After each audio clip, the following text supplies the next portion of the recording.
How the fuck's it going, everyone? Back today with yet another vid. I actually filmed one of these the other day, but I've watched it back and wasn't too pleased with it, hence the kind of slightly longer delay between videos, but never mind, I'm back now with a vid that I was kind of apprehensive about doing, mainly because I'm going to be kind of stepping out of my comfort zone here, and I'll be talking about something that I don't necessarily believe in, and this has nothing to do with religion nor God, before you start getting that into your thick skulls. What this is going to be is a few albums. I think I've picked out 10 with a couple of honourable mentions. 10 modern albums that I believe are 10 out of 10. Now, I don't believe when I'm kind of ranking albums with decimals that there is such a thing as a 10 out of 10, because then what if something the year after comes out, or comes out the year after, sorry, that you prefer, that you think is a better album, then how do you fucking rank that above? If you've got like just a straight 10 out of 10, that implies to me that it's perfect, can't be topped, impossible, whereas I don't think there really should be such a thing. However, here I thought I would kind of ditch that mindset for a second. I won't be using decimals, so like if I was to round kind of high nines upwards, kind of which ones would I class as 10 out of 10? So the modern kind of records I'll be talking about will have come out from 2000 onwards. Granted, 2000 was 23 years ago at this point. However, I'm still kind of counting that as modern. So anything prior to 2000 will not be found here. But I still believe there's a lot to be covered between kind of 2000 and now that haven't been covered and haven't been kind of considered classics yet. I still feel like classics from between 2000 and kind of 2010 still haven't really been established kind of decisively, I guess, enough, unlike kind of the early 90s records, which like clearly there are classics and kind of widely regarded classics dwelling from that time. But yeah, enough of my rambling. I hope that made sense. What we've got going on in the background, first of all, apologies for the glossy jewel case. I forgot about that yet again. I will never learn. This is Horrified with their debut full-length album entitled Descent into Putridity. This is kind of, it's pretty much straightforward death metal, in the vein of kind of Horrendous's first album, The Chills. It's kind of Swedish death metal worship, but with that little bit of progressiveness that you kind of see fully going into their like albums after this with Ecdysis, Anareta, Idol, and so on. But yeah, really good shit. This is out. This band's out of Durham, UK. Very much my neck of the woods. This band's fucking killer. They've been bringing out some great albums and EPs recently. We're very much overdue a new kind of release from this band, so hopefully that should be fairly soon, assuming they're still active. I'm not actually sure what's going on over in their camp. I haven't seen anything from them for a while, but anyway, great album. Go and check it out. This came out through Memento Mori Productions, but I'm not actually sure which year this came out, to be honest. You'll have to go and look that up. Actually, it says it was recorded in 2014, so it was either 2014 or 2015 that came out. So yeah, okay. I was thinking about doing a couple of honourable mentions, but I think I'm going to leave them out, actually. I just don't want this video getting too long. What I can do is do a part 2, because I'm sure there are plenty more 10 out of 10s, but these are the ones that I really wanted to get in there straight away. I'm going to try and sort out that horrible lighting. Is that better? Right. We're good, I think. Okay, enough faffing with the curtains. So the first album I want to talk about will probably be in the thumbnail, so no real surprises with this one. Out of Poland, this is Mgła with their third full-length album entitled Exercises in Futility. Now, if you're not familiar with this band, they're regarded as a kind of straightforward black metal band. However, this band kind of falls into the melodic black metal category for me. Not melodic in a kind of dissection sense, as I always say. Nothing like Sacramentum or Thulcandra or any of those kinds of bands. This is kind of dissonant, kind of melodic black metal, so the riffs and things, the leads are so kind of dissonant that they come off as like pretty and melodic, which I often say that and it's kind of contradictory, but yeah. This album is a straight 10 out of 10 for me, if ever there was one. We've got M's phenomenal lyrical and vocal performances here. Very nihilistic, very dark, very thought-provoking. You don't feel good after reading the lyrics of this thing. You don't want to think about those lyrics too much in case you fall into like a deep kind of unrecoverable depression. The drumming here from Darkside is some of the best I've ever heard. His use of kind of accentuation on the kind of ride bells that he's got across his kit are unrivaled in my opinion. Lots of bands have kind of used it since, but few can kind of utilize those 16th notes quite like Darkside. As for the rest of his playing, quite simplistic, nothing too fancy, blast beats, kind of thrashy sections, but yeah, those ride bells are absolutely perfect. Riffing, very simplistic, very dark, as I say, very discordant, and just really gloomy.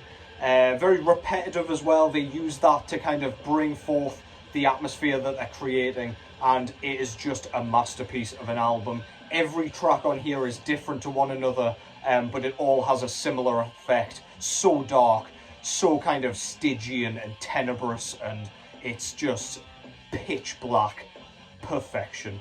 Mgła exercises in Futility to kick things off incredibly strongly. Next up, we've got an album from, I believe, 2010 this came out. From black metal over to death doom here. This is Hooded Menace with their second full-length album entitled Never Cross the Dead. This one, much like Fulfill the Curse, is very doom-orientated.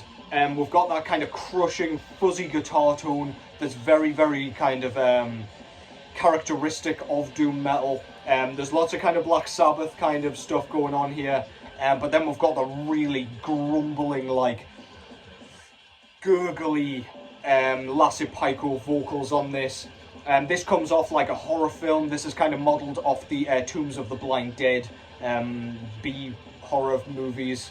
The riffs on this thing, we've got some kind of crawling doom sections, but then we get these really groove-laden kind of head-nodding, catchy as fuck riffs that just come out of absolutely nowhere and stomp you into the fucking concrete. Absolutely fantastic. It goes on all the way through the album as well. Almost every track has those kind of riffs. Kind of reminds me of like when Archgoat used their kind of really catchy riffs that just kind of come out of the black abyss, so like abruptly and unexpectedly that they just kind of tear your face clean off your skull. Absolutely fantastic shit. That's Hooded Menace. This band's out of Finland, by the way. Go and check that out. I love all their work, but that is absolutely the creme de la creme of their discography so far.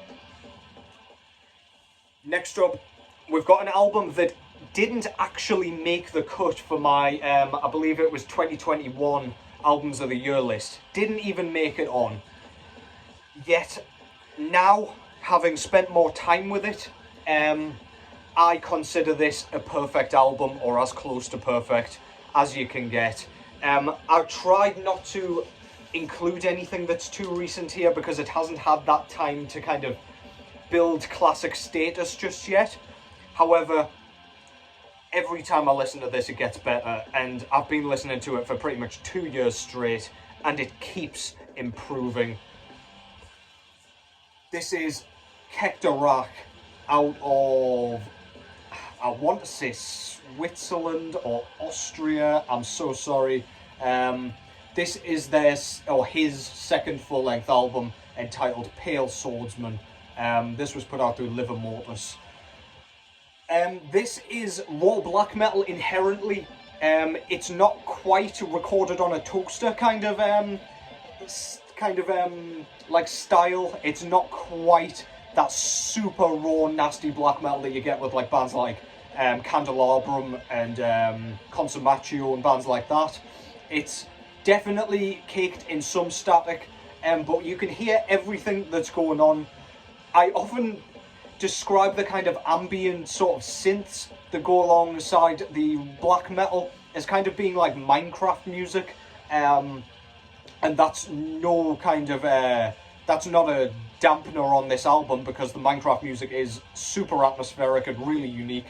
But yeah, it kind of reminds me of like Dunkelheit by Burzum, in that they kind of float along and make the kind of nastiness of the black metal a bit prettier and a bit more kind of, I don't know, it feels really natural and like you're out in kind of woodland. It really just, it has an atmosphere and a feeling and an aura unlike anything that I've heard in a long time. We've got typical kind of black metal tropes, blast beats, raw production, as I say, the raspy vocals. But then on the final track, I can't even remember the name of the track, because they're going to tell me, literally called Swordsman. We've got a kind of delicate, clean vocal track. He's got like quite a high-pitched, almost androgynous voice in this thing, and it's really unusual, really eerie and creepy, and it just wraps the album up in a really neat bow. I love this thing. It's just so like almost theatrical, if you couldn't tell by the album cover. Very theatrical, almost romantic. It's really beautiful, man. And yeah, this is as close to 10 out of 10 as it gets for me, especially over the last few years. I did have an honourable mention from last year that I was going to include, but I'll include that in another vid. But yeah, I think this is the most recent album on this particular list. But yeah, please go and check that out. That's Këkht Aräkh with Pale Swordsman. Stunning album. Next up, I've cheated a little bit with this one because it's actually an EP, but I believe it's over the 30-minute mark, so we're kind of creeping towards full length kind of runtime there. Good English. But yeah, the band that I'm talking about here is Cosmic Church out of Finland yet again, with their EP. I think this was their most recent EP, if I remember correctly, entitled Vigilia. Now, much like Këkht Aräkh, this is kind of raw, but not too raw. This is a bit cleaner than the Këkht Aräkh stuff, and this couldn't even be considered remotely as raw black metal. This is instead like atmospheric black metal, really again nature inspired, nature themed, gives you the feeling of walking through woodland, as if the kind of visual aesthetic doesn't give that away enough. Some stunning melodies on this thing. The lead work kind of flows over the top of the really unique rhythm guitar tone on this thing. Some of the best songwriting in atmospheric black metal, period, in my opinion. I nearly included Tati Mice or Tati Mice as the pick, but I love this thing so much. This is just inherently replayable, re-listenable. It's one of those albums that just ingrains itself in your mind. Melodies stick in your head, and then when you come back to it, they all come flowing back, and it's just like, just nostalgia in an album. I absolutely love this thing, man. It's so beautiful, it's so moving, and it's just unlike anything else. That's Cosmic Church with Vigilia. Unfortunately, that project's not around anymore. However, we've got Frozen Graves, where our main guy out of there is kind of doing his thing still. So yeah, go and check that band out as well if you're a fan of the Cosmic Church sound. Next up, we've got some more black metal here, also from Finland. This is Havocrinu with Kelle Surut Soy. Probably butchered the fuck out of that. If you couldn't tell, I am not Finnish. Hard to believe, I know. This is their second full-length album, I believe. This came out, I'm not even going to try and guess. This is pagan black metal, very folky, very kind of prideful and kind of full of like valor and honor, and it just kind of has a bit of a kind of war theme, or a war feeling at least, like you're kind of on cavalry back. Really, really kind of thought-provoking and moving yet again. The clean vocals that come in on this thing, kind of aside from the raspy snarls that we have predominantly as the vocal style here, are like very chanted, and kind of dual-layered. They sound, again, really prideful, very kind of Viking-esque. That's almost what they sound like. Just super moving. Sounds really... It sounds like a kind of, I don't know, like a prayer to the gods or something like that. I don't really know. Really just makes you want to punch your, like beat your chest plate kind of thing. Just really cool. Makes you want to fucking throw your fists up in the air and charge into battle. Super cool. Blast beats, really moving melodies. It's just a perfect album. Perfect amalgamation of like folk and black metal. In my opinion, it doesn't get much better than this. It doesn't get any better than this for me, for the kind of modern kind of incarnation of this. We've got bands like Windia, which plays a similar style, I suppose.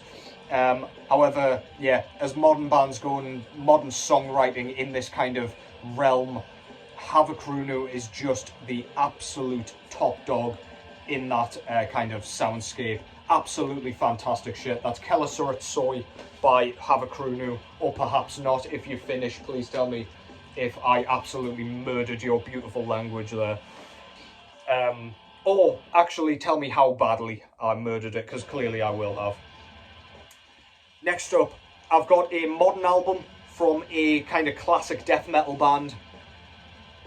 This is the mighty Asphyx with, I'm not sure how many albums in this was. Couldn't even guess. We're probably around the 7 mark. 7th full-length album, entitled Deathhammer. This came out in 2012, if I remember that correctly. This was the album after their comeback album, Death the Brutal Way, which was also fucking stellar. But this album, man, this album captures the kind of modern Asphyx sound absolutely perfectly. They haven't kind of come close to this album, in my opinion. This was actually the first album I heard by Asphyx when it first came out, over a decade ago at this point, which is fucking mental. But this has that classic kind of punky, speedy track, which is in fact the title track, Deathhammer. They started doing that on their later albums, where they threw in that kind of punchy 2-minute like death blow. They've got that. They've got the Death Doom with tracks like As the Magma Mammoth Rises and Minefield, which are just nasty, crawling, slimy Death Doom tracks that make you want to have a fucking wash afterwards. Makes you feel like you're on the front line, crawling through barbed wire, past crows pecking the eyes out of dead bodies and shit, vermin everywhere. It just feels so nasty, so kind of primitive, and it just captures death metal in its most kind of effective form, effectively. This is Asphyx at their best. Deathhammer, 10 out of 10 album. Always going to make it on my modern list here. Absolutely fan-fucking-tastic. Out the Netherlands. If you're not familiar with that band, as I say, I started with that album and it did me absolutely no harm, because I still just went back through all of their albums and enjoyed them all the fucking same. Go and check that out. Absolutely class. Next up, I've got an album that only I seem to rave about, to be honest, but for me, this is a perfect album. I was just listening to this earlier and it gets the blood pumping just as effectively as when I first heard it, back when it first came out in 2017, I believe. Well, we've got a glossy cover. This is Venenum out of Germany with their first and only full-length album entitled Trance of Death. Now, if you're not familiar with this band, it kind of falls into the black and death metal realm, but it's so much more than just that. It's got these really moving ambient sections that just kind of, they come out of nowhere. There's lots of transitions on this thing. We've got the kind of raspy snarls. We've got the blast beats, which sound really primitive. They sound like a caveman's beating those fucking snare skins like no tomorrow. We've got the really kind of chunky guitar tone, kind of almost it's almost kind of Swedish-esque, like Swedish death metal-esque, in that it's kind of buzzsawing, but they don't overuse it at all. There's lots and lots of kind of vocalless sections. That's not a word, but I'm using it anyway, you know what I mean? Where there's just instrumentals to enjoy, really kind of delicate plucked electric guitar sections, little bits of acoustics, and we've got a gong in this thing that comes up every so often. They kind of speed the ends of slower sections up until they reach the gong, which brings back the blast beats, and it's just fucking fantastic. This is one of those albums where you hear like a riff at the beginning of the album. We've got a cello intro on this thing, which I love the sound of a cello. Just give me that shit all day long. And then you'll recognise the riff coming back at the end of the album, and you're like, oh my god, that was fucking awesome. The lyricism on this is just perfect. I absolutely love it. Vocals, again, are nasty, evil, but you can hear every word that he's saying. They're enunciated absolutely seamlessly, spotlessly, which I just love. You can really appreciate the lyricism and the kind of story that they're going with here. This is a 10 out of 10 for me. Please let me know if you've heard this, and if you haven't, go and check it out, because this is so underrated in my eyes. If there's one album you're going to check out off this list, please make it this one, because I've rated this a 10 out of 10 for fucking ages, and it doesn't get old. Venenum, Trance of Death. 3 albums left. This one's a little bit of a controversial one since it came out. The only thrash album on this fucking list. This is Vektor with Terminal Redux. This was their 3rd full-length album. Came out in 2016. Fuck me, that was ages ago. Can't believe it. This was my favourite album of that particular year. This is kind of technical, progressive thrash metal. Think bands like Voivod, but I much prefer Vektor's sound. We've got the kind of screechy, really piercing, kind of almost blackened vocals. We've got some of the most, I don't know, mind-melting soloing on this thing. The melodies are absolutely brilliant, like the lead work. Really kind of groovy, really erratic, jumps all over the place. Really kind of robotic sounding. As I say, really stop-starty, very progressive. Lots of transitions. The drum work makes it all the more complex. I know the vocalists had some shit with like domestic abuse or something like that. You'll have to go and read up on that in your own time. But that's totally separate to the music here. The guy seems like a dick. However, he's made, well, he and the gang at the time made an absolute masterpiece here. This is a double album. It's over an hour long, I believe. Concept album. I haven't listened to this in a while, and I can't remember what the concept is. It's about some guy on a kind of space station, effectively. But yeah, mind-melting stuff. Some of the most technical thrash metal you will ever hear. So impressive. So kind of, again, moving. It's got some kind of clean vocals that are almost spoken word on this. Where, again, they sound kind of androgynous, which just fits the vibe perfectly. I absolutely love this thing. Go and check that out if you haven't already. That came out on Aräkh Records in 2016. They are out of the US, I believe. They always seem to me like they should be a German band, but they're not. I don't know what that even fucking means, but yeah, anyway. Next up is an album, again, that I was never going to be leaving off here. This one came out in 2018, and I already see this as a modern classic. This is 1914 with their 2nd full-length album, The Blind Leading the Blind. This is kind of blackened death metal with a huge emphasis on doom metal as well. World War I themed, as you can probably guess by the kind of cover here. We've basically got death leading soldiers onto the front line to be shot up. This captures the war theme absolutely perfectly. Feels like you're in the trenches with them. The first track, War In, and the last track, War Out, much like on their other albums, start things off with a kind of wartime song, very upbeat and very kind of dark, humorous almost, kind of sets the album off. but then we've got bludgeoning riffs, we've got some of the most heart-wrenching lyricism, kind of highlighting the horrors of war, being bombed, being mustard gassed, being shot from every angle, seeing dead bodies everywhere, propaganda, the pride of fighting for your country, yet it being completely futile. The whole thing just captures that perfectly. It's a double album, no messing around with it. There's even a cover of the Exploited's Beat the Bastards on this thing, which is really great. I love the bagpipes beforehand. Again, just brings the whole thing together nicely. A nice political kind of band to cover for the kind of anti-war sort of thing that they've got going on here. Absolutely love this thing. Tracks like A7V Mephisto, really kind of well-researched sort of topics here. So A7V Mephisto is a tank, and the knowledge that he's spitting about the kind of shells that they used and the kind of the sort of technology that was used at the time is really, really impressive, man. Absolutely love it. They've clearly done their work and their kind of homework to make this as authentic a listen as possible, and I can't rave about it enough, man. 1914, Blind Leading the Blind, 10 out of fucking 10. And finally, death metal band out of Germany. If you know me at all, you knew this was going to come.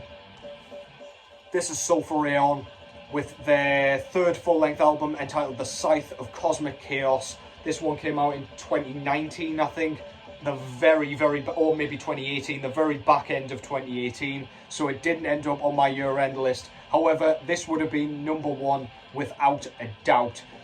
This is H.P. Lovecraft-themed death metal, if you couldn't tell by Nyarlathotep kind of hanging around on the front there. Just captures the Lovecraftian theme perfectly. The lyricism is splendid. Again, another band that's really done their homework. This is another long album, double album yet again. But we've got just a monumental death metal album here. The riffing is fucking fantastic. The lead guitar somehow takes you into that kind of cosmic horror kind of theme that they've gone for.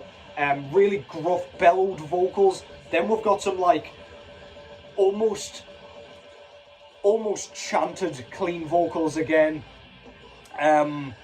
The like I can't remember what the actual chant is, but the kind of chant to summon Cthulhu is on this thing. It just kind of comes out of nowhere. We've got like references of Dagon, Cthulhu, as I say, Nyarlathotep. It's just such a fucking cool album, so nerdy.